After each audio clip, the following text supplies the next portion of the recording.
Ang walang kapantay na martial god, unang yugto. Kabanata 1781, mga kapangyarihan ng dakilang emperador. Tanging ang mga celestial na nilalang ng Moon Palace at grupo ni Linfang ang nakapasok sa palasyo. Nang pumasok si Linfang sa palasyo, mayroong isang layer ng nakakatakot na gininto ang enerhiya na patuloy na nagbabago at nagiging isang mapang apang lakas. Ha? Nagulat si Linfang.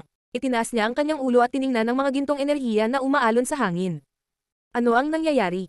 Aking kultibasyon. Sa sandaling iyon, ang tanging katamtamang antas na emperador, si Yun Qingyan, ay mukhang nagulat. Tumingon si Linfang at tumingin sa kanya. Nagbago ng husto ang ekspresyon niya. Anong mali? Tanong ni Linfang sa kanya. Itinaas ni Yun Qingyan ang kanyang ulo, ang kanyang magagandang mata ay matalas habang sinasabi niya. Pinipigilan ng enerhiya ang aking paglilinang. Pinipigilan ang iyong paglilinang. Kumunat ang noo ni Linfang at kakaibang tumingin kay Yun Qingyan.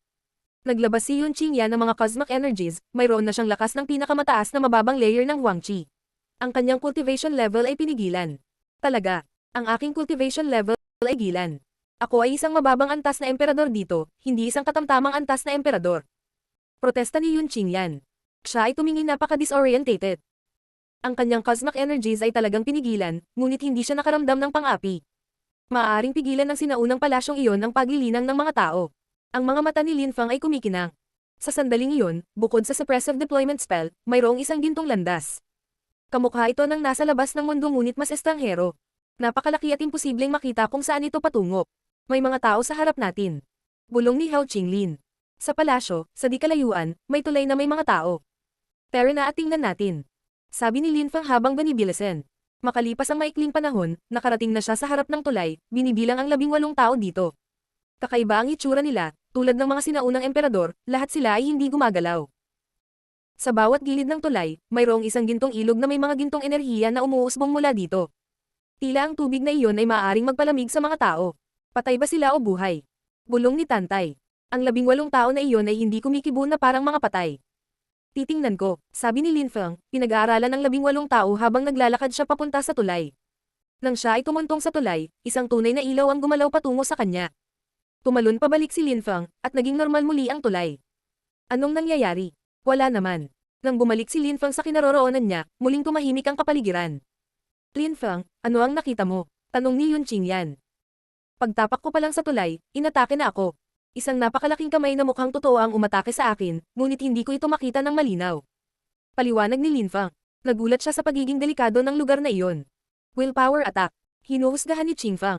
Hindi nila nakita ang pag-atake, ngunit hindi maaaring magsinungaling si Linfang. Mayroon lamang isang posibilidad, isang pag-atake ng lakas ng loob. Ang 18 malalakas na cultivator ay napuno ng lakas ng paghahangad, at sinalakay ang mga taong tumuntong sa tulay. Willpower attack. Kumunat ang noo ni Linfang. Kahit na ito ay lakas ng loob, bakit parang malabo, at bakit mararamdaman mo lang ito kung makarating ka sa tulay? Bakit hindi mo makita lahat? Dahil ang 18 emperador ay mga dakilang emperador na gawa sa kalooban. Paliwanag ni Qingfang. Ang determinasyon ng mga dakilang emperador ay maaaring magsama sa lupa at langit. Mayroon silang isang misteryosong kapangyarihan, ang kanilang mga pag-atake ay mukhang peke lamang. Ang kanilang kalooban ay maaaring gamitin upang magsagawa ng kakaiba at mahiwagang pag-atake. Maaari rin silang magsagawa ng mga pag-atake na mukhang totoo. Tumanggo si Yun Qingyan habang nakikinig kay Qingfang. Narinig ko rin yan. Ang mga magulang ko ay nagsabi sa akin ng isang bagay na katulad. Ito ang pagkakaiba sa pagitan ng cultivation emperors at great emperors. Kapag naging dakilang emperador ka, ang iyong isip ay nagsasama-sama sa lupa at langit, nililinas ng lupa at langit ang iyong katawan, bawat lakas na mayroon ka ay nagsasama-sama sa lupa at langit. Maaari mong paikliin ang lakas ng lupa at langit sa iyong mga kamay at sirain ang mga bundok at ilog sa isang kisap mata, at kahit nagamit ang iyong isip, maaari ka ring lumikha ng mga bundok at ilog. Maaari mong sirain o lumikha ng mga bundok at ilog sa isang kisap mata. Bulong ni Linfang. Hindi lamang maaaring sirain ng gayong malalakas na cultivator ang mga bundok at ilog, ngunit maaari rin nilang likhain ang mga ito. Nakita ni Linfang ang mga dakilang emperador na lumaban. Kahit na hindi ka panipaniwala ang kanilang mga laban, medyo simple din ang hitsura nila. Nakita rin niya ang 2 dakilang emperador na pinatay sa isang kisap mata. Noon, hindi niya naiintindihan ang nangyari. Paano magmumukhang mahina ang mga dakilang emperador? Parang hindi sila mas malakas kaysa sa mga normal na cultivation emperors. Gayunpaman, hindi niya alam ang pagkakaiba sa pagitan ng iba't ibang mga dakilang emperador. Halimbawa, nagkaroon ng malaking pagkakaiba sa pagitan ng mga normal na dakilang emperador at mga banal na dakilang emperador. Hindi niya alam kung anong kapangyarihan mayroon ng mga dakilang emperador, o kung anong uri ng lakas ang kanilang kinokontrol. Hindi rin niya alam kung ano ang magagawa ng mga banal na dakilang emperador. Hindi pa niya talaga nakausap ang isang dakilang emperador tungkol sa mga bagay na iyon. Paano sila makakalikha ng mga bagay? Tanong ni Lin Fang. Na-curious siya. Kapag isa kang dakilang emperador, ang bawat lakas mo ay naging totoo. Ang mga spelling na natutunan namin ay madalas na nilikha ng mga dakilang emperador, kaya ginagayan namin ang kanilang mga pag-atake, ngunit hindi sila totoo. Halimbawa, ang pag-atake ng Saiyan Dragon ni Ji Wuyo ay mukhang isang tunay na dragon. Kung ang isang mahusay na emperador ay gumamit ng parehong pag-atake, ang dragon ay magiging totoo. Kapag kinokontrol ng isang mahusay na emperador ang lakas ng tubig at gumawa ng isang hampas ng kutsilyo, isang ilog ang lilito. Kapag kinokontrol ng isang mahusay na emperador ang lakas ng apoy, gumagawa sila ng isang hampas ng kutsilyo at maaaring lumikha ng impyerno mismo. Ipinaliwanag ni Yun Qingyan kay Lin Fang. Ang kanyang paliwanag ay napakalinaw at tumpak. Kakaiba si Lin Fang, wala siyang alam tungkol sa mga dakilang emperador. Gayunpaman, ang kanyang mga magulang ay mahusay na emperador. Siya ay lubos na nauunawaan kung ano ang magagawa ng mga dakilang emperador. Marami rin siyang alam tungkol sa mga banal na emperador. Kaya ito ang kagustuhan ng 18 dakilang emperador, at talagang inaatake nila tayo sa sandaling makarating tayo sa tulay. Paglilinaw ni Qin Wu para sa lahat. Tumanggo si Yun Qingyan at sinabi, talaga, pero pagsubok lang iyon. Kung madaanan natin ito, makatawid tayo sa tulay. Subukan natin at sirain sila. Masiglang sigaw ni Tantay. Lumitaw ang mga leon at umungal. Agad nilang nilusob ang 18 estatwa na may lakas na paputok. Boom boom boom. Inatake ng mga leon ang mga estatwa. Hindi sila kumikibo, walang silbi ang atake. Sa palasyo, pinipigilan ang antas ng paglilinang ng mga tao. Ang lakas ng isang tao ay hindi lalampas sa mababang Huang Chi layer. Kahit na ang mga dakilang emperador ay pumasok sa loob, ang kanilang lakas ay mapipigilan din. Ang Celestial Evolution Holy Clan ay naghanda para dito. Ang mga direktang pag-atake ay hindi gagana. Kailangan nating maglakad patawid. Willpower attacks, pinag-aralan ni Chu Chun-kyu ang sky-absorbing holy scriptures, kaya niyang makuha ang willpower ng mga tao. Siya ay may nakakatakot na lakas ng kalooban. Kaya niyang pumatay ng tao ng may malinis na kalooban. Para bang mayroon siyang parehong kapangyarihan ng mga dakilang emperador, ngunit sa mas mababang antas. Ungol ni Lin Fang. Marahil ay may kinalaman ito sa bilis ng kanyang paglilinang. Susubukan ko muna.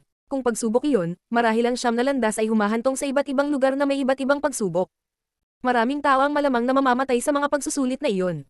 Sabi niya, muli siyang naglakad paakyat sa tulay. Sa pagkakataong ito, handa na siya, naglabas siya ng wind cosmic energy at gumalaw ng malabo. Isang malakas na enerhiya ang muling sumunog kay Lin Fang. Ang mga habilin ng 18 estatwa ay kasing bilis ng kidlat. Pinagdikit ni Lin Fang ang kanyang mga kamay, at ang isang purple tank na kasing laki ng karagatan ay dumiretso sa pag-atake ng kalooban. Gayunpaman, ang pag-atake ay binubuo ng milyon-milyong mga thread, iba't ibang mga pag-atake at parang isang matalas na espada ang naghiwa-hiwalay sa lahat, kasama na ang purple tank. Kasabay nito, lumitaw ang isang malaking bato ng yelo at nagyelo sa lupa at langit, at pagkatapos ay lumitaw ang isang nakakatakot na sinaunang kaldero, na naglalaman ng lakas ng pagsabog habang ito ay sumasakit kay Lin Fang. Dumagundong ang hangin, at mabilis na umatras si Lin Fang. At bumalik sa kinatatayuan niya kanina. Galit na galit ang itsura niya. Lahat, mag-ingat. Ang mga thread ng kalooban ay nakaayos sa paraang ang kanilang kapangyarihan ay may pinakamataas na intensity. Huwag magmadali. Tumawag si Lin Fang pagkatapos suriin ang mga enerhiya. Naging itim ang kanyang mga mata. Sa pagkakataong ito, hindi mabilis kumilos si Lin Fang. Naglabas siya ng ilang uri ng cosmic energies. Bilang tugon, isang nakakatakot na enerhiya ang tila lulunok sa kanyang mga mata at dudurog sa kanyang isip. Ang mga mata ni Lin Fang ay naglalaman ng pinagmulan ng siyam na daigdig. Maaari nilang sirain ang 10,000 bagay ng paglikha. Nagpatuloy siya sa pasulong. Isang napakalaking kamay ang gumalaw patungo kay Lin Fang at binura ang kalangitan. Wala nang takasan. Dong. Tumalon si Lin Fang, at sa ilalim ng kanyang mga paa, kumikinang ang mga ilaw. Kasabay nito, muling gumalaw ang kanyang purple tank, na naglalaman ng sapat na lakas upang sirain ang kamay. Patuloy na sumulong si Lin Fang, hakbang-hakbang. Kumikislap ang mga ilaw ng espada.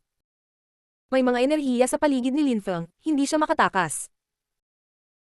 Gumawa siya ng isang hampas ng kutsilyo, at ang kanyang sariling lakas ng espada ay sumipol at umakyat sa kalangitan, na pinutol ang mga lakas ng espada sa kanyang harapan.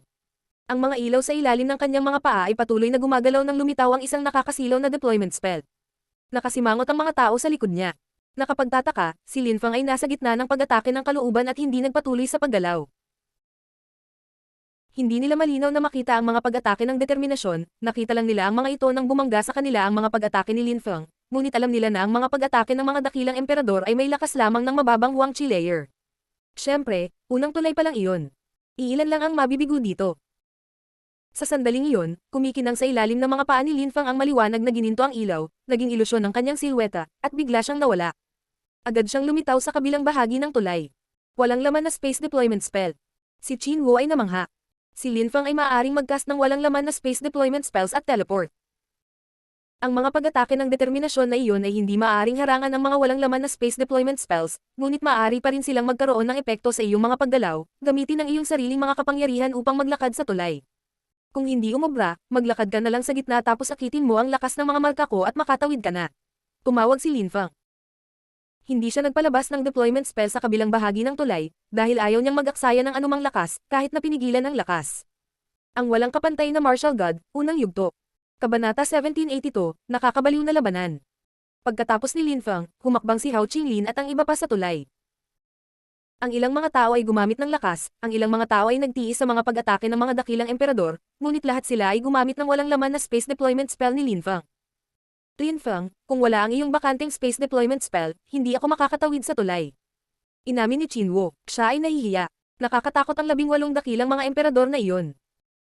Karamihan sa mga mababang antas na emperador ay hindi makayanan ang gayong mga pag-atake, at sa gayon ay hindi makatawid sa tulay. Kahit si Qinwo, na napakalakas, ay nahirapan.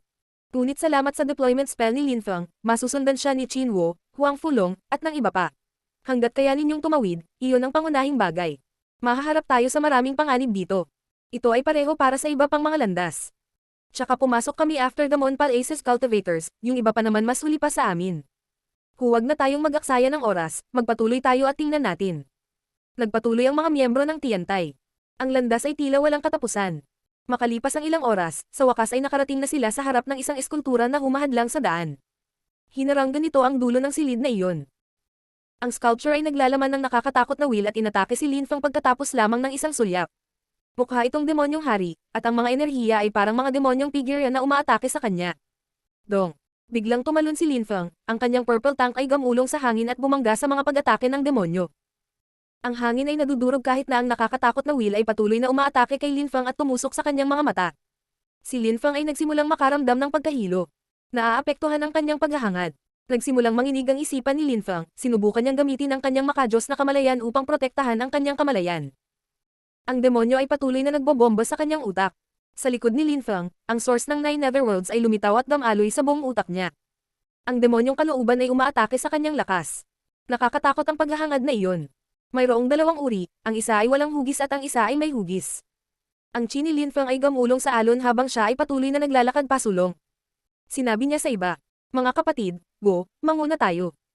Yung iba, mag-ingat, lalo na kapag inatake ang iyong kalooban, maaaring sirain ng mga pag-atake ang ating lakas. Kailangan nating maging maingat. Sina Hao Qinglin, Tian Qi, at Wu ay malapit na sumunod kay Linfang. Ang iba ay nanatili sa likuran. Pinakawalan ni Linfang at ng tatlong iba pa si Qi sa mga volley, na inaatake ang kalooban ng demonyong hari.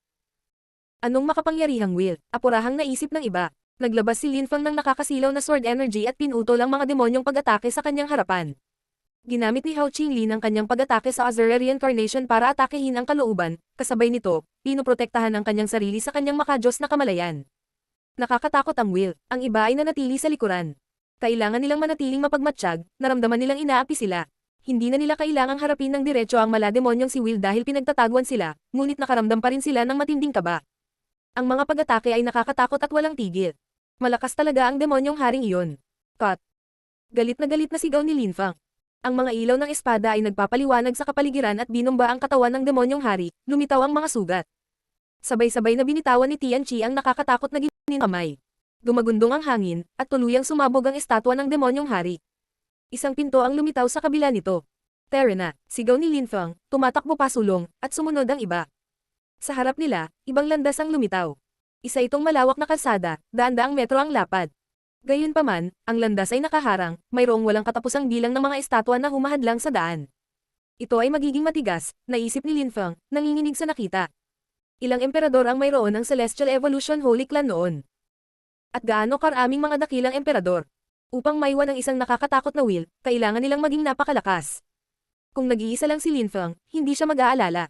Pagkatapos ng lahat, ang mga thread ng paghahangad ay mula sa mga patay na tao. Ito ay isang pagsubok lamang, ang layunin ay hindi upang pigilan ang lahat na makapasa. Kung mag-isa lang siya, madali niyang nalampasan ang mga pagsubok. Ang problema ay nandoon lahat ng kaibigan niyang Tiantay, at kailangan niyang dahan-dahan at hintayin sila.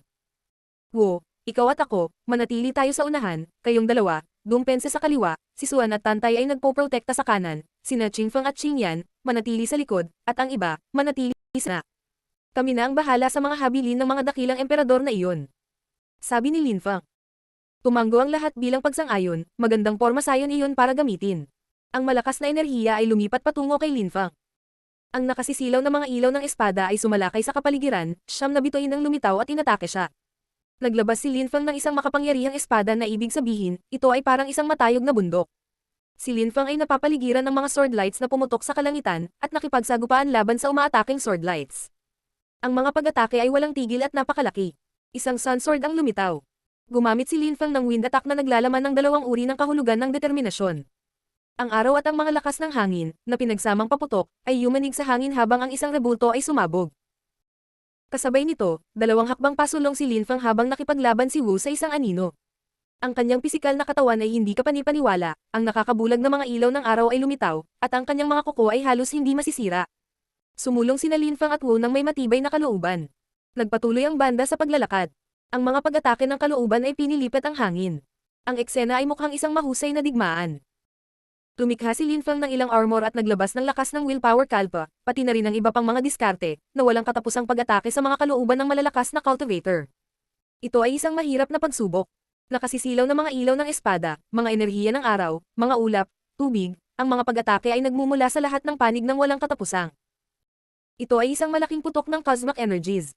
Si Wu ay mabangis at mabangis, mabilis na kumilos, mukha siyang bayani. Gayunpaman, habang sumusulong sila, napagtanto ni Linfang na ang mga pag-atake ng lakas ng loob ay nakakagulat na nagiging deployment spell, o mas tiyak, pinagsama ang mga ito kasama ng deployment spells. Pinilit ng mga pag-ataking iyon na maghiwalay ang grupo.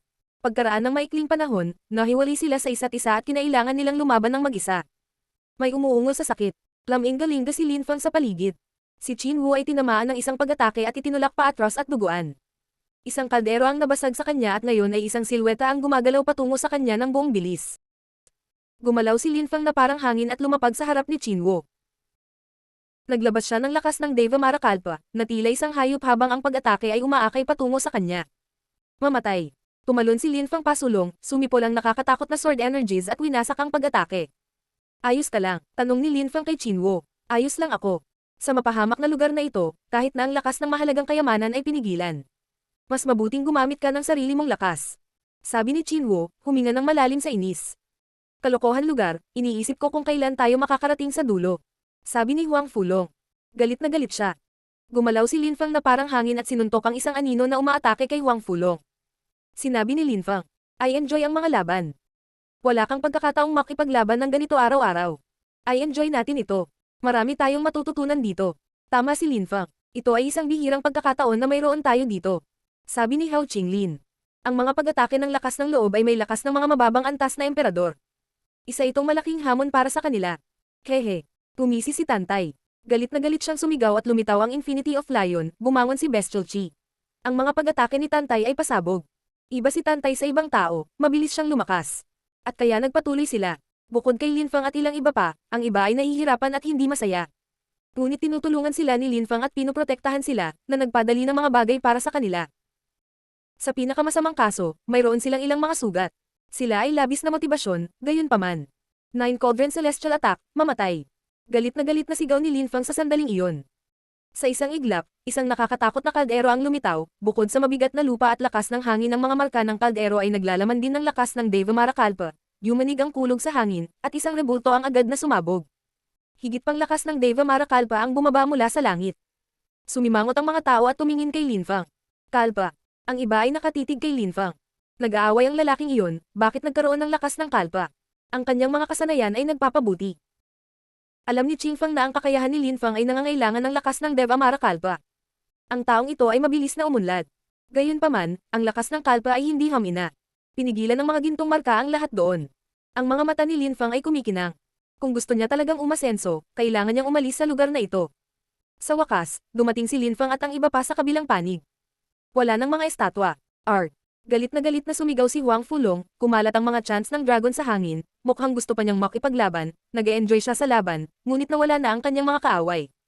Sa wakas, kapag natapos na nilang sirain ng grupo ang lahat ng mga estatwa, dumating sila sa isa pang pinto. Gaano kagaling? May dugo pa si Tantay sa mukha, tumawa ang lahat ng tumingin sa kanya. Matagal ang laban na iyon. Ang sakit ng kalamnan ko. Linfang, iniisip ko kung saan mo matatagpuan ang lahat ng lakas na iyon, at higit pa rito, nagawa mo pa ring tulungan kami. Kung wala ka, hindi kami makakarating. Nakangiting nagpapasalamat si Qin Wu kay Linfang. Masaya ngunit mahirap ang labanang iyon. Lahat sila ay may pakiramdam na hindi nila kayang makipagsabayan kay Linfang. Sila ay naubos na kahit na pagkatapos na malinisan ng cosmic energies ng lupa at langit, ang kanilang mga enerhiya ay walang limitasyon dahil maaari nilang hiramin ang mga ito mula sa planeta. Lahat, maghinga na kayo. Hindi namin alam kung ano ang nasa likod ng pintong iyon. Sabi ni Linfang. Tumanggo ang lahat at umupo na para makabawi. Marahil na ang mga labanan sa hinaharap ay magiging mas malala pa sa kabila ng pintuan na iyon. Makalipas ang isang oras, binuksan ni Linfang ang kanyang mga mata, lahat ng iba ay malamang na naka-recover na rin. Utos niya. Sige, tara na. Habang naglalakad si Linfang papunta sa pinto, unti-unting nagbago ang hangin sa paligid niya. Isang malawak na palasyo ang lumitaw, libu-libong metro ang lapad. May iba na ba dyan? Sa sandaling iyon, napansin nila ang ibang tao. Tinawid nila ang pinto at sa wakas, lumitaw na ang intersection ng mga landas. Ang walang kapantay na martial god, unang yugto. Kabanata 1783, pagiging mas malakas. Ang malawak na palasyo ay marilag. Maraming mga estatwa sa palasyo, at lahat sila ay naglalaman ng mga wheels tulad ng dati. Kumunat ang noo ni Linfang. Bakit nagkaroon ng napakaraming rebulto? Nasira ang ilan sa mga estatwa. May pasukan sa harap nila, parang ang mga eskulturang iyon ay madaling sirain. Hindi sila taga Moon Palace, dapat sila ay mula sa ibang mga universidad, pagtataka ni Linfang, na sumulyap sa mga taong nakapaligid sa kanila. May ilang tao na nakaupo sa harap ng mga estatwa na parang nag-aaral. Siguro nagaksaya kami ng oras dahil nasa loob kami bago ang maraming tao. Marami pang bagay ang naghihintay sa atin. Ini-hazard si Suan. Tumanggo naman ang iba. Matagal na silang nakikipaglaban sa mga estatwa sa nakaraang silid. Kung umasa sila sa lakas ni Linfang, maaari silang umunlad ng mas mabilis, ngunit dahil gusto ni Linfang na magsanay ang lahat, nag-aksaya sila ng oras. Naunawaan ni Linfang na kung ang mga cultivator ng Moon Palace ay nakapasok, ang ilan pang deployment spellcasters ay maaring makapasok. Mga silid ng napakabilis. Bukod dito, ang pinakamalakas na cultivator ay hindi na natili sa kanilang mga kaibigan, ang mga grupo ay bihira. Ang mga tao ay lumipat ng mag-isa. Maaaring pag-aralan ang mga estatwa na iyon. Hindi sila umaatake. Sabi ni Hao Qinglin sa sandaling iyon. Sumimangot si Linfang at ang iba pa. Nag-aral. Naalala ni Linfang ang demonyong shrine, nag-aral din siya ng mga estatwa doon, natutunan niya ang tungkol sa walang kamatayang lakas at iba pang uri ng lakas doon. Lumakad pasulong si Linfang at huminto sa harap ng isang estatwa. Biglang sumulpat ang lakas ng loob, gayunpaman, hindi umatake ang wheel na iyon, ngunit napakalakas pa rin ito. Nang inag si Linfang at tumingin sa ibang lugar, sinabi niya sa lahat. Sa katunayan, ang mga estatwa na ito ay maaaring pag-aralan. Makakahanap ka ng rebulto na naglalaman ng wheel na angkop para sa iyo. Maaari naming pagbutihin ang aming sariling lakas. Ang pag-unawa sa paghahangad ay napakahirap. Naunawaan ni Linfang na ang ibang tao ay hindi kasing talino niya. Sa makatuwid, kinailangan nilang pumili ng wheel na angkop para sa kanilang sarili. Boom! Sa sandaling iyon, biglang sumabog ang isang estatwa. Tumingon si Linfang at tumingin sa taong nasa harapan nito. Ang mga mata ng taong iyon ay nakasisilaw at ginto. Ang taong iyon ay tila na-absorb ang kalooban ng estatwa, at ang estatwa ay nasira. Tila kapag pinag-aralan mo ang isang rebulto at na-absorb ang kalooban nito, nawawala ito dahil gawa ito ng lakas ng loob. Kaya kung ilalabas mo ito, sisabog ang estatwa. Naisip ni Linfang. Saka siya naglakad palayo habang naghahanap ng angkop na rebulto. Walang kamatayang lakas. Sa sandaling iyon, sumimangot si Linfang. Napatingin siya sa isang estatwa na kakaiba sa iba. Ang isang ito ay naglalaman ng walang kamatayang kahulugan. Lumakad palapit si Linfang at pinag-aralan ito. Ang walang kamatayang layunin ay tumagos sa kanyang mga mata. Nagsimulang damaloy ang walang kamatayang enerhiya sa buong katawan niya. Si Linfang ay napapaligiran ng walang kamatayang layunin, at sinimulan niya itong i-absorb, para na rin siyang naging isang immortal na estatwa. Kinokontrol ni Linfang ang abstruse immortal na lakas, isang hakbang pa at ang kanyang immortal na enerhiya ay magiging cosmic energy. Ang walang kamatayang enerhiya ay patuloy na lumilipat patungo kay Linfang at nakapaligid sa kanya. Ang kanyang walang kamatayang layunin ay nagiging mas malakas. Makapangyarihan ang will na ito. Pag-aari ito ng isang mataas na antas na emperador. Naisip ni Linfang. Sa kanyang lakas, madaling makuha ni Linfang ang determinasyon ng isang ordinaryong emperador. Ang hindi niya maintindihan ay kung bakit ginawa ng Celestial Evolution Holy Clan ang lahat ng ito. Siyam na gintong landas, mga pagsubok.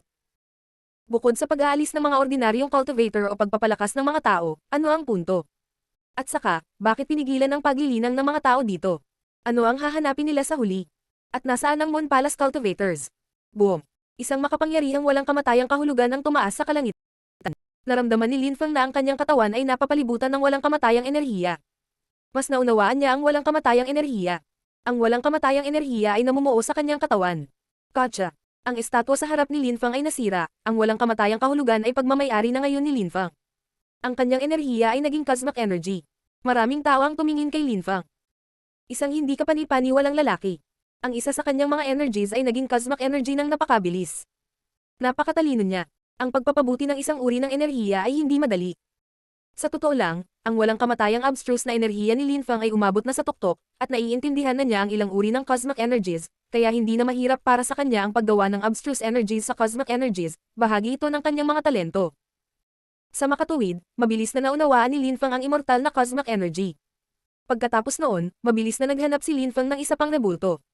Napakabilis, nakakita siya ng demonyong estatwa na naglalaman ng demonyong kalooban. Ang estatwa na iyon ay mukhang labis na mapagmataas, at naglalaman ng isang makapangyarihang demonyong will, ang mga mata nito ay nakakatakot lalo na. Mabilis niyang naintindihan ang kalooban nito. Pagkatapos noon, may nakita siyang death statue, parang patay na tao. Kamatayan. May dumating sa tabi ni Linfang habang siya ay nag-aaral. Sumimangot siya at kumikinang ang mga madilim na ilaw sa kanyang mga mata habang nakatingin kay Linfang. Naglakad siya pasulong at pinalibutan ng death cosmic energy si Linfang. Si Linfang ay nag-aaral ng death energy at siya ay inaatake ng sorpresa ng isang taong gumamit din ng death energy. Nakaramdam siya ng sensasyon na mamamatay na siya. Nagsimulang bumilis ang tibok ng puso niya. Biglang lumitaw ang buhay chi, iniwasan ni Linfang ang mga enerhiya ng kamatayan, isang kulay abong kamay ng kamatayan ang umaabot sa kanya. Ang gayong pag-atake ay maaaring nakamamatay. Naglabas din si Linfang ng death energy. Pagkatapos, bigla siyang tumalikod at nagpakawalan ng walang kamatayang atake ng espada. Ang pag-atake ng espada ay bumangga sa kamay ng kamatayan. Kahit na hindi siya gumamit ng masyadong maraming enerhiya, sa walang kamatayang enerhiya ay hindi ito nagkalat. Nagbabalat. Malamig na sa Linfang. Biglang nagsanib ang kosmikong enerhiya ng buhay at ang pagsumpa ng kosmikong enerhiya at natanggal ang balat ng kamay ng kamatayan. Walang emosyon pa rin ang umaatake ni Linfang, lumitaw ang isa pang dambuhalang kamay ng kamatayan. Gusto mong mamatay. Galit na dumura si Linfang. Sinuntok niya. Doon, ang antas ng cultivation ng lahat ay pinigilan, mayroon silang lakas na halos isang mababang antas na emperador. Si Linfang ay hindi natatakot sa sino man doon, ang kanyang pisikal na lakas ay hindi rin kapani-paniwala. Ang lakas ng demonyong kalpa ay hamampas sa kamay ng kamatayan. Mamatay. Galit na sigaw ng kalaban. Ang kamay ay naglalaman ng death cosmic energy. Gusto niyang patayin si Linfang, ngunit masyadong malakas ang atake ni Linfang. Sa sandaling iyon, ang mukha ng kaaway ni Linfang ay nagbago ng husto. Naunawaan lang ni Linfang ang immortal na cosmic energy, at mayroon siyang lakas ng layer ng Zunchi, bakit siya nakakatakot? Ibinuka ng taong iyon ang kanyang bibig at naglabas ng mga death energies, na bumaril sa ulo ni Linfang. Sinita siya ni Linfang, iniiwasan ang pag-atake habang yumanig ang kulog sa hangin. Marahas niyang sinuntok ang ulo ng ambush, at ito ay sumabog na parang melon, na agad siyang ikinamatay. Tian Yu. Sabay-sabay na sumigaw ang ilang tao at tumakbo papunta roon, pinalibutan si Linfang at nakatitig sa bangkay. Galit na galit sila. Alam mo kung saan siya galing. Sabi ng isang tao, malamig na nakatingin kay Linfang. Yunxiao University, walang pakialam na sagot ni Linfang. At naglakas loob kang patayin siya. Kailangan niyang mamatay. Pantay na sabi ni Linfang. Nagmamadaling lumapit si Hao Qinglin at ang iba pa upang suportahan siya, at pinalibutan ng mga taong iyon, na naglalabas ng kanilang sariling lakas. Galit na galit ang mga estudyante ng Yunxiao University. Mayroong ilang mga bagay na hindi nila naiintindihan. Ang ilan sa kanilang mga tao ay hindi nakarating sa palasyo. Bukod dito, ang kanilang antas ng paglilinang ay pinigilan dito. Sa una, mayroon silang ilang katamtamang antas na mga emperador, ngunit dito, lahat sila ay mga mababang antas na emperador. Napakagaling. Malamig na sabi ng isa sa kanila. Pagkatapos, nagsimula na silang maglakad palayo. Saan ka pupunta? Malamig na tanong ni Linfang. Pinalibutan nila siya ng masamang hangarin, at ngayon gusto na nilang umalis. Ang pinuno ng grupo ay may matinding itim na mata, malamig niyang tinanong. Ano ang gusto mong gawin tungkol dito? Tumingin sa kanya si Linfang at malungkot na sinabi. Huwag mong isipin na maghihiganti ka sa labas ng mundo. Dahil nandito ka, mamamatay kayong lahat. Ang walang kapantay na martial god, unang yugto. Kabanata 1784, patayin silang lahat. Ang Yunxiao University ay isang unibersidad sa isa sa mga pangunahing lungsod. Ang mga taong ito ay pambihira. Maiisip ni Linfang kung ano ang mangyayari sa labas ng mundo kapag nagkita sila, papatayin nila siya. Mamatay. Malamig na sabi ni Linfang. Sabay-sabay na umatake si Hao Qinglin at ang iba pa. Wala sa kanila ang naawa. Tumalon si Linfang patungo sa pinuno ng grupo. Ang taong iyon ay isang malakas na medium level na emperador, kahit na ang kanyang paglilinang ay pinigilan sa loob ng libingan, ang kanyang paghahangad ay napakalakas. Ang lakas ng pagmumura ay walang silbi laban sa kanya, kinailangan ni Lin Fang na gumamit ng makapangyarihang mga diskarte para atakihin siya. Sumabog ang walang kamatayang enerhiya sa kapaligiran. Ang mga ilaw ng espada ay nagpailaw sa lahat. Napaumulang taong iyon at tumalon. Sa isang iglap, lumitaw ang isang nakakatakot na liwanag na kortina. Ang mga sinaunang imprint ay lumitaw sa ilalim ng kanyang mga paa at sumabog. Mamatay. Naging ginto ang mga mata ng taong iyon at lumabas ang mga ilaw mula sa kanila upang tumagos sa kalooban ni Lin Fang. Sumimangot lang si Lin Fang. Milyon-milyong gininto ang ilaw ang tumungo kay Lin Fang. Galit na sumigaw ang cultivator at pinakawalan ng kanyang espiritu, isang gintong agila, matalas na tsina lumulusob sa kapaligiran. Mukha itong totoo, at ang mga mata nito ay tumusok sa kaluluwa. Kapag ikaw ay isang katamtamang antas na emperador, ang iyong lakas ng kaluluwa at makajos na kamalayan ay nagiging mas malakas. Maraming bagay sa palasyo ang umaatake sa kaluluwa ng mga tao at makajos na kamalayan. Naisip ni Lin Fang. Ang unang emperador na pinatay niya sa dakilang mundo ay may hindi kapani-paniwalang kaluluwa. Sa seremonya ng kampiyon ni Ying Cheng, ipinakita ni Ji Chang kung gaano kalakas ang kanyang kaluluwa at lakas. Kaya niyang pumatay ng mga tao mula sa malayo. Sumipol ang gintong agila at sinugod si Lin Fang. Nagsimulang manginig ang kaluluwa ni Lin Fang. Ang dalawang mata na iyon ay masakit sa kanyang mga mata at sa kanyang makajos na kamalayan. Ang kanyang kaaway ay hindi tumigil doon, ngunit isang matalim na gininto ang espada ang lumitaw sa kanyang kamay at itinutok kay Lin Fang. Palasyo ng makajos na kamalayan. Galit na sigaw ni Lin Fang. Lumitaw ang nakakasilaw na mga ilaw mula sa kanyang ikatlong mata, at lumitaw ang isang palasyo sa itaas ng kanyang ulo, milyon-milyong mga sinulid ang nakapaligid sa kanyang katawan. Siya ngayon ay nasa loob ng halos hindi masisira na palasyo, na tila ang 10,000 bagay ng nilikha ay hindi kayang basagin ito. Ang kanyang makajos na kamalayan ay nagpoprotekta sa kanya. Ang nakakatakot na gininto ang agila ay nagpatuloy sa paglipad patungo sa kanya at tinamaan ng Godly Awareness Palace, na yumanig ngunit hindi nabasag. Tumalon si Lin Fang at sumikat ang maliwanag na liwanag kasabay nito, isang suntok ang ibinato. Ang pisikal na lakas ni Lin Fang ay katulad na ng sa isang medium level na emperor, at kasama ng kanyang lakas ng Dev Amara Kalpa, sa lugar na ito kung saan napigilan ang paglilinang ng mga tao, halos hindi magagapi si Lin Fang. Ay pakulong, sigaw ni Lin Fang. Sa isang iglap, lumitaw ang isang kulungan at pinalibutan ang kanyang kalaban. Kasabay nito, si Lin Fang ay naging isang ilusyon at sinisingil siya. Sumipol ang nakakatakot na hangin at kulog. Malaki ang pagbabago sa mukha ng kanyang kalaban habang siya ay sumigaw ng desperadong. Ang gintong agila ay naging ilusyon at tumusok sa hola, patungo kay Lin Fang. Boom! Si Lin Fang ay gumawa ng isang kutsilyo kamay na hampas ng kanyang kaliwang kamay at hinampas ang gintong agila. Gayunpaman, ang espiritu ay naging malabo lamang. Gayunpaman, walang pakialam si Lin Fang, tinutukan niya ang ulo ng kanyang kalaban habang nawala ang hola. Dumagundong ang hangin, ang nakakatakot na lakas ay umatake sa ulo ng isa pang cultivator, at kasabay nito, ang espiritu ng agila ay bumagsak sa palasyo ng kamalayan ng Diyos. Nang inag ang kaluluwa ni Lin Fang dahil sa impact. Umalangaw ang nakakatakot na hiyawan. Nabaliw ang Golden Eagle at patuloy na umaatake sa Godly Awareness Palace ni Lin Fang, na yumanig ng malakas. Ang kanyang kaluluwa ay ganap na wala sa kanyang katawan at inaatake niya ako. Galit na naisip ni Lin Fang. Kapag ang kaluluwa ay ganap na nawala sa katawan ng isang cultivator, ang kanilang mga pag-atake ay tila hindi gaanong malakas. Kalpa! Sigaw ni Lin Fang. Pinalibutan ng lakas ng Deva Mara Kalpa ang gintong agila, na sumisigaw ng galit na galit. Ang gintong agila ay naging cultivator. Pinatay mo ang mga tao mula sa Yunshao University, Champion University, huwag kalimutan iyon. Sabi ng kaluluwa, saka pumutok ang kulog at nagkalat ang kaluluwa. Iyon ay isang Jade Talisman. Kumunat ang noo ni Lin Fang. Nang mamatay ang cultivator, sumabog ang isang anteng-anteng ng Jade. Ano ang ibig sabihin ng huling mga salita ng cultivator na iyon? Ang ibig ba niyang sabihin ay lalabanan ng Yunshao University ang Champion University para doon? Maglaban kaya ang dalawang universidad mula sa dalawang pangunahing lungsod? Pupunta ba ang Yunshao University sa Champion University para magdeklare ng digmaan? Gumalaw si Lin Fang na parang hangin at tinulungan ang kanyang mga kaibigan na patayin ang iba pang estudyante ng Yunshao University. Kabilang sa mga ito, 2 tao ang mga katamtamang antas na mga emperador. Kahit na pinigilan ang kanilang lakas, mahirap pa ring lumaban sa kanila. Sina Lin Fang at Hao Qinglin ay naglalaban sa 2 panig, ngunit ang iba ay nagsasabay. Matindi ang labanan. Sa wakas, napatay ang mga huling estudyante ng Yunshao University. Kinolekta ni Lin Fang ang kanilang mga item. Tiningnan ni Lin Fang ang mga bangkay ng mga taong iyon at sinabi. Kahit na ang lakas ng mga taong iyon ay napigilan dito, sila ay napakalakas pa rin. Kung makakatagpo tayo ng mas malalakas na tao, baka magkaproblema tayo, lalo na ang mga dakilang emperador.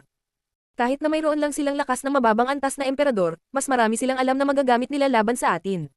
Kahit na ang paglilinang ng isang mahusay na emperador ay pinigilan dito, madali nilang mapawi ang mga nakakatakot na cosmic energies at magdulot ng banta sa atin, sa katunayan. Sabi ni Yun Qingyan. Tumanggo ang karamihan, kailangan nilang mag-ingat.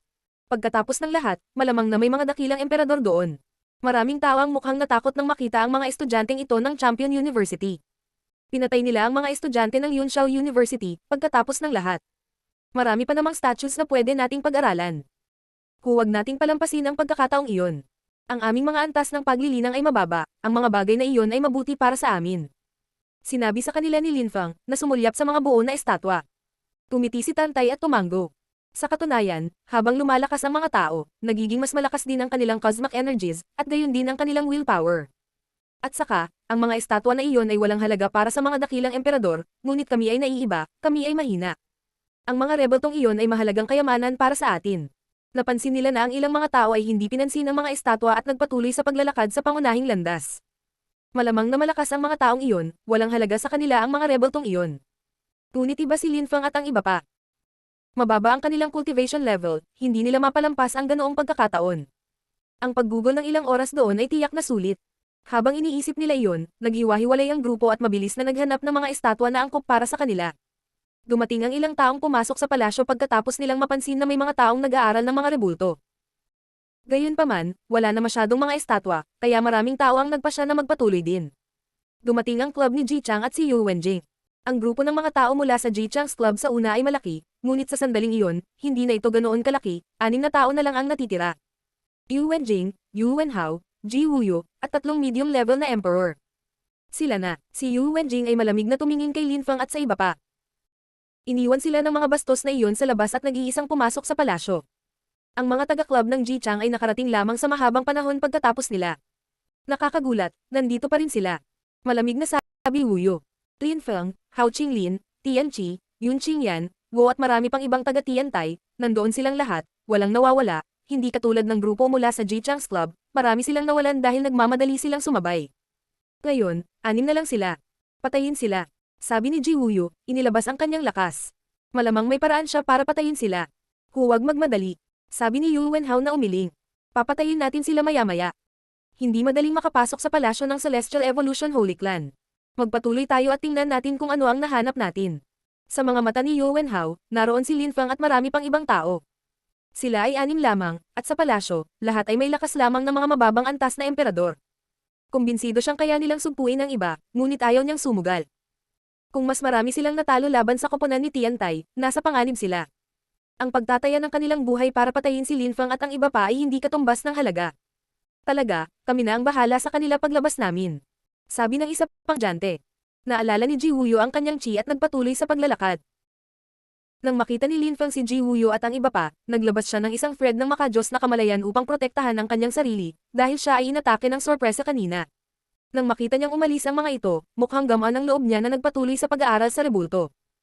Si Linfang ay patuloy na sumisip-sip ng kalooban. Ngayon ay isang dragon chant ang tumutunog sa paligid niya. Ang espiritu ni Linfang ay may 9 na ulo ng dragon upang lumunok ng lakas. Nang makapasok siya sa layer ng Zunqi, ginamit niya ito upang sumipsip ng mga abstruse na enerhiya, at pagkatapos ay tumigil sa paggamit nito. Ngayon naiintindihan na niya ang cosmic energies, at ang estatwa na kanyang kinakaharap ay naglalaman ng sumisip-sip ng cosmic energy. Ang walang kapantay na martial god, unang yugto. Kabanata 1785, Yandi ang deployment spellmaster. Pagkatapos ng mga rebulto, may bumangon na isang gintong palasyo. Sa sandaling iyon, maraming tao ang naroon. Gayunpaman, lahat sila ay natigil, dahil mayroong isang illusion deployment spell sa harap nila. Maraming tao ang naipit sa ilusyong iyon. Ang ilan sa kanila ay napakalakas, tulad ni na Empress Shi at ang Netherworld Demonic Emperor, ngunit hindi pa rin nila maitawid ang ilusyon. Boom! May umuungol sa sakit. May inatake, at ang mga tao ay lumayo. Ang tao ay bumagsak sa lupa, isa ng malamig at matigas na bangkay. Namatay ang isa pang deployment spellcaster, naisip ng mga nanonood sa pagtataka. Walang sino man ang nang-ahas na kumilos ng walang ingat, pagkatapos ng lahat, sila ay malakas na cultivator. Kahit na hindi sila mahusay na mga emperador, sila ay mga matataas na antas na emperador. Ang kanilang lakas ay napigilan dito, gayunpaman. Maging ang mga tao mula sa Mon Palace ay natigil. Sa sandaling iyon, ang mga makalangit na babae ay lumabas sa pila. Malady, parang may kumokontrol sa deployment spell na iyon, patuloy itong nagbabago sa lahat ng oras. Hindi na mababago. Ibinalita sa kanya ng isa sa mga celestial na babae, na hinayla ang mahabang mukha. Sa likod niya, maraming deployment spellcasters. Sigurado ka ba? Mahinahong tanong ni Empress Shi. Mukhang hindi siya nag-aalala. Si Milady, sigurado, patuloy itong nagbabago sa lahat ng oras. Patuloy kaming nabigo, kung hindi, nasira na namin ito. Sabi ng isa pa. Ang magagandang mata ni Empress Shi ay kumikinang. Patay na ang malalakas na cultivator ng Celestial Evolution Holy Clan. Kung may buhay man, maaari lamang itong maging isang thread ng will. Hanggang ngayon, ang mga bitag ay parang mga pagsubok, kaya walang dahilan para hindi tayo magpatuloy. Pagkatapos ay tiningnan ni Empress Shi ang deployment spell at nagtaka. Yandy, nauna ka bang dumating sa iba? Yandy, nakasimangot yung iba. Maraming tao mula sa malapad na Celestial Ancient City sa karamihan. Alam ng matatandang tao ang tungkol kay Yandy, ang prinsipe ng korona ng Celestial Evolution Holy Clan. Kahit na ang malalakas na cultivator ng mga sinaunang banal na angkan ay hindi makakalimutan tungkol sa kanya. Sa sandaling iyon, isang boses ang nagsalita at nagsabi, Empress Shi, noon, saan mo tinatakan ang iyong kaluluwa at makadiyos na kamalayan? Sa aking libingan, sa isang libro.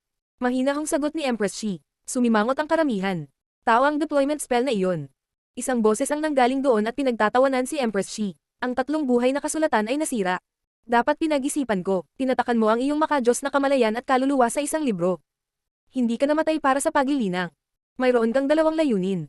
Ang una ay ang bumawi, at ang pangalawa ay ang gusto mong pag-aralan ang sinaunang mga banal na kasulatan sa loob ng 1,000 taon. 3 buhay na kasulatan. Ang mga tao ay namangha at nanginginig sa kasakiman. Totoo ba ang mga chismis? Mayroon bang anumang bagay sa pagitan ni Empress Shi at ng dakilang emperador ng 3 buhay? Nawasak ba talaga ang Celestial Evolution Holy Clan dahil sa Three Lives Great Emperor? Si Empress Shi ay nasugatan noon, tinatakan niya ang kanyang kamalayan at kaluluwa sa Three Lives Scriptures, at nakabawi at nag-aral ng Three Lives Scriptures sa loob ng 1,000 taon. Pinanood ng karamihan si Empress Shi. Hindi siya umimik, parang tama ang boses.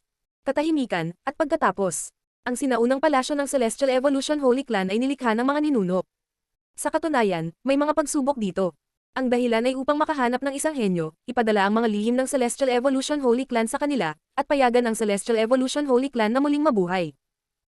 Ang pangalawang dahilan ay ang paghihintay sa akin kung hindi ako mamatay. Sa kabutihang palad, buhay ako at ngayon ay nakabalik na ako sa palasyo. Ngayon, nandito na rin ang mga kalaban ko. Kung sino man ang pumatay kay Empress Shi, sumasang-ayon akong ihatid sa kanila ang pamana ng Celestial Evolution Holy Clan, kasama na ang Celestial Evolution Holy Scriptures, at ang Celestial Deployment Spells. Ang paus na boses ang nagpapalong sa kanila. Nagulat ang mga tao, patayin si Empress Shi, at makuha ang legacy ng Celestial Evolution Holy Clan. Patayin si Empress Shi. Sa sandaling iyon, ang mga tao ay tumingin kay Empress Shi. Kung papatayin nila siya, kailangan din nilang patayin ang demonyong emperador, ngunit nangangahulugan din ito na baka masaktan nila ang dakilang emperador ng 3 buhay. Napigilan ang paglilinang ni Empress Shi, may pagkakataon ka talaga. Ang lahat ng mga taong nag-aambag ay makakakuha ng 3 buhay na kasulatan. Patuloy ang paus na boses. Maraming tao ang nasa sabik. Ang cultivation ni Empress Shi at ng Netherworld Demonic Emperor ay napigilan, pareho silang mababang antas na mga emperador dito. Lahat ay may posibilidad na patayin sila. Ang Netherworld Demonic Emperor ay dahan-daang lumingon at tumingin sa karamihan, ang 9 Netherworlds ay dumaloy sa hangin. Tumibok ang puso ng mga tao. Pinoprotektahan nila ang kanilang mga kalooban sa kanilang makadiyos na kamalayan, ang ilang mga tao na may mahinang kalooban ay nakadama na sila ay nawawalan ng kontrol. Nakakatakot ang 9 Netherworld Song, naisip ng karamihan na nanginginig. Ang Netherworld Demonic Emperor ay malamig na pinanood ng mga tao, at ang kanyang lakas ay dahan-dahang naglaho. Wala siyang sinabi sa lahat ng oras.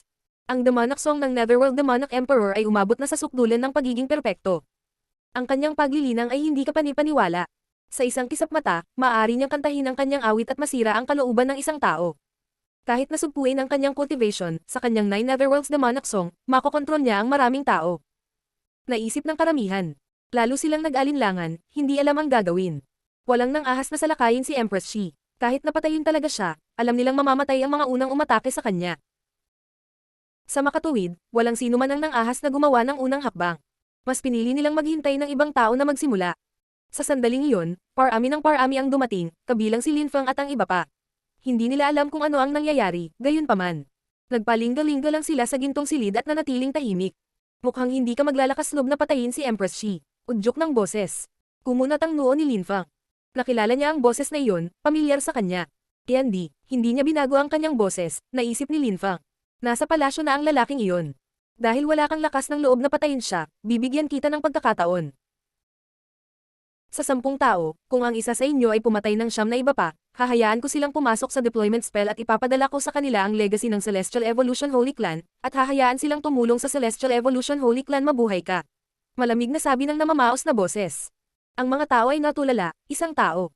Pumatay ng siyam na iba pa. Aking mga tao, sirain natin ang deployment spell. Nag-iisa lang siya. Kahit kaya niyang palitan ang deployment spell, kung magkapit kamay kayo, hindi tayo titigilan ng deployment spell niya. Sabi ni Empress Shi, kung masisira natin ang deployment spell, mapapatay natin siya. Siyempre, makukuha rin natin ang lahat ng nasa palasyo. Lahat, maglakad tayo abreast, we can control deployment spells. Magkapit-bisig tayo sa Celestial Women, masisira natin ang deployment spell. Sumang-ayon sa isang deployment spellcaster. Ang pagpatay kay Empress Shi ay imposible, ang pagpatay sa siyam na tao ay mahirap din, baka sila ay mamatay, ang dalawang pagpipilian ay lubhang mapanganib. Ang pagsisikap na sirain ang spell ng deployment ay mapanganib din, ngunit kung sila ay nakipagkapit kamay sa lahat ng iba, hindi ito ganoon kadelikado. Sumasang-ayon ako, sabi ng iba. Napakaraming tao, tabunan na lang natin ang deployment spell. Talagang masisira natin ito. Nagsalita ng iba. Pagkatapos ng lahat, sa sinaunang palasyong iyon, ang mga antas ng paglilinang ay pinigilan. Hindi sila naniniwala na napakaraming malalakas na cultivator ang hindi makakasira ng isang deployment spell. Napakabilis, lahat ay sumang-ayon at naghanda upang sirain ang deployment spell. Naalarma si Lin Fang para kay Yandy. Kung nagawa ng mga taong iyon na sirain ang deployment spell, nasa panganib si Yandy. Lahat ay dapat lumahok, kung hindi, papatayin natin sila. Sabi ng isang malakas na cultivator, matalim na sumulyap sa karamihan. Ngayon, lahat ay pumupunta sa tabi ng deployment spellcaster sa gitna, ang celestial na kababaihan ay makakatulong mula sa likuran dahil binabago nila ang mga enerhiya. Kahit na may mga tensyon sa pagitan ng ilan sa inyo, ngayon, kalimutan ang tungkol sa kanila at makipagkamay upang maputol ang spell ng deployment. Utos ng isa pang malakas na cultivator. Maraming tao ang sumali sa linya. Tumayo rin si Lin Fang at ang iba pa bago ang deployment spell. Sino ang nang-ahas na hindi sumali? Wala silang choice. Wala silang ibang pagpipilian kundi sundin ang mas malalakas na cultivator, kahit na ang kanilang mga antas ng paglilinang ay pinigilan doon. Lahat, atake. Dumating ang order. Agad-agad, isang napakalaking dami ng chi ang sumalakay sa atmosfera at gamulong sa malalakas na alon, na dumadagandong ng husto habang sinasalakay nila ang deployment spell sa unahan nila. Gayunpaman, ang mga enerhiya ay agad na nagkalat. Iyan ay isang napakalaking deployment spell. Napakahirap basagin ito ng lakas. Nagsalita ang isang deployment spellcaster. Lahat, sabay-sabay na lumakad pasulong. Dumating ang order. Ang mga tao ay humakbang pasulong. Gayunpaman, sa sandaling iyon, napagtanto nila na sila ay natigil sa hamog. Ituloy natin ang pag-atake. Sabi ng isa pang malakas na cultivator. Daan-daang mga thread ng enerhiya ang kumalat sa hangin, ngunit walang gumana. Gusto niyong magdulot ng sarili mong pagkasira. Isang nakakatuwang boses ang nagsalita. Ang mga tao pagkatapos ay nakakita ng mga marka sa lupa na nagsimulang kumikinang. Nako, ang deployment spells ay nagbabago ng mag-isa. Bumalik. Sigaw ng isang tao. Ang mga tao ay nagsimulang tumakbo pabalik, ngunit huli na ang lahat. Na-absorb sila ng deployment spell at bigla nilang naramdaman na sila ay tiniteleport at pinaghihiwalay.